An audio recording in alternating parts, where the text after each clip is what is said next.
Coming up on Mountain News this morning, teens need to be on the lookout and practice safe driving as we head into what's known as the 100 deadliest days of summer. And some folks in Jeremiah are concerned about longer emergency response wait times after medical services close down. Dedicated to Eastern and Southern Kentucky, this is WYMT Mountain News this morning. Good morning, Mountain family. I'm Amelia Lee here with you on this Wednesday, June 4th. It is 5:31 this morning. And Megan, it was honestly a nice start to the morning. Not too hot, not too cold, but I know it's just going to ramp up from here and just anger me. Yeah, unfortunately, I just got to give you the bad news, but let's not focus on that. Let's focus on the good news. Today is going to be another one of those perfect summertime days. We're looking at those sunny skies, those warmer temperatures. And that even starts off this morning as we see those 60s all around eastern Kentucky. A little bit cooler in Williamsburg and Manchester, 59, but upper 60s are definitely seeing this morning. 69 in Prestonsburg and Jackson, with even warmer temperatures this afternoon. Seeing that 89-degree mark being hit in Manchester. And as you travel closer and closer towards the more northern counties, that's where you have that chance for maybe hitting 90 degrees with those sunny skies. We'll see how that ends up playing out. Right now forecasted only upper 80s with nice and clear skies that start off this morning and will continue all day long from the time you wake up to the time you go to sleep. Now there will be some more rain chances tomorrow, unfortunately. Amelia. Well, the 100 days between Memorial Day and Labor Day are commonly referred to as the 100 deadliest days of summer for teen drivers. I spoke with officials who tell us why there's an uptick in teens involved in car crashes and what you can do to make sure your teenager is safe on the roads this summer. School is out for the summer, which means more teenage drivers are out on the roads, leading to an increase in teen car crashes. Lori Weaver-Hawkins with AAA Bluegrass says 30% of crashes involving teen drivers happen between Memorial Day and Labor Day, coined the deadly days of summer. Stay focused and enjoy the fun, but also put safety first as well so everybody can have a safe summer. According to Bluegrass AAA, there were nearly 19,000 car crashes involving a teen driver in Kentucky last year. Out of those crashes, 62 resulted in death. That 62 isn't just the teen behind the wheel. It can be occupants of that teen's car. It could be pedestrians out on the roadway, other drivers and their passengers, motorcyclists. All road users are more at risk. A reminder to buckle up and put down your phone while driving. And it is a critical time for parents to talk to their teenagers about safe driving habits. Experts say one conversation can be a game changer when it comes to your teen abiding by the rules of the road. After a while, it becomes muscle memory, it becomes habit, and you put it on without even thinking about it. Setting a good example for your kids, no matter their age, so they're ready to drive carefully when the time comes. I don't think you can remind them enough to be sure that they're staying focused on the road. Having a safe summer. Weaver-Hawkins also wants to remind parents that it's just crucial to continue to have conversations with your teens about safe driving so they can have a safe and successful summer break.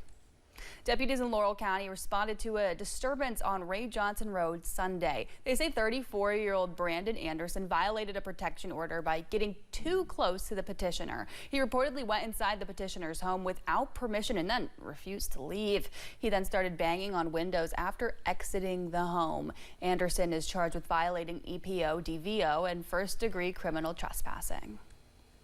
Two men are facing charges after a traffic incident in Clay County.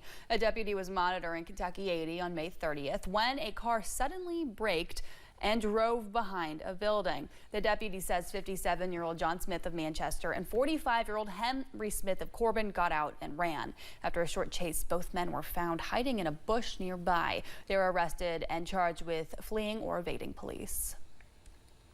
A London man is facing several charges after a dangerous incident on Hal Rogers Parkway. Deputies say 33-year-old Lyle Hammonds was driving without headlights in the dark and weaving in and out of traffic near the intersection with US 25. When officers tried to pull him over, he refused to stop, nearly hitting a police cruiser during the chase. Hammonds was eventually taken into custody and is charged with fleeing police, wanton endangerment, and other traffic violations. A Corbin man is accused of causing a disturbance in Laurel County. Deputies say 51-year-old Jamie Hicks was arrested Monday night off Kentucky 312, about 8 miles south of London. Deputies say they found Hicks acting out and learned he'd been causing trouble even before they got there. He's charged with second-degree disorderly conduct and menacing and was taken to the Laurel County Correctional Center. 2 people from Corbin face charges after deputies say they were intoxicated while caring for children in Laurel County. It happened Monday night off Laurel Whitley Road, where officers say the pair tried to drive while impaired but ended up in a ditch. Deputies also got reports that children were playing in the road and jumping out in front of cars. Brian Scott Bowling and Bethany Collier were both charged with endangering the welfare of a minor. DCBS took custody of the 3 children. The Dickinson County, Virginia Sheriff's Office is asking for your help locating a missing man. Take a look at your screen right now. It's 49-year-old Adam Elmer Stanley, who was last seen Saturday. He's described as 5 feet 11 inches tall and weighs about 280 pounds. He has brown hair that's shaven and blue eyes. At the time he went missing, he was dressed in either a black or blue tank top, a black denim shirt, and white shoes. If you have any information, you're asked to contact the Dickinson County Sheriff's Office at 276-926-1650 or call 911. With graduations happening throughout the region, it's important to keep celebrations safe. A big question at hand is who is liable if something goes wrong? This includes who would be liable if someone gets injured, problems caused by guests who may be under the influence, and underage drinking. Kentucky State Police Trooper Matt Gayhart says if you are hosting a party, you need to be sure to keep things safe. When it falls back on the parents, whoever supplies the alcohol, they need to ensure that they are maintaining its integrity as well and keeping it out of the hands of our youth. Just overseeing and with supervision, making smart decisions, making sure that these children aren't getting out and doing things that they're not supposed to be. Above all, Trooper Gayhart says it is important to make sure your guests are taken care of while enjoying graduation parties this year. Letcher Emergency Medical Services in Jeremiah closed its doors. Some community members expressed concern about medical response times in that part of the county. Member with Neon Fire and Rescue tell us they're now taking all of their calls. A man called WYMT last night saying he was a spokesperson for the former executive director of the ambulance service who resigned in April due to health issues. He says nobody wanted the job and the board voted to allow Lifeguard EMS to take over its coverage area, but the judge executive would not allow it. The judge executive declined to do an interview with WYMT yesterday, and we do have more about this on our website, WYMT.com. With the national phased pause of operations for Jobcore programs, area facilities are also seeing these impacts. Students, members, and workers at the Carl D. Perkins Jobcore Center are dealing with the unknown after the Department of Labor announced all programs will be paused by June 30th.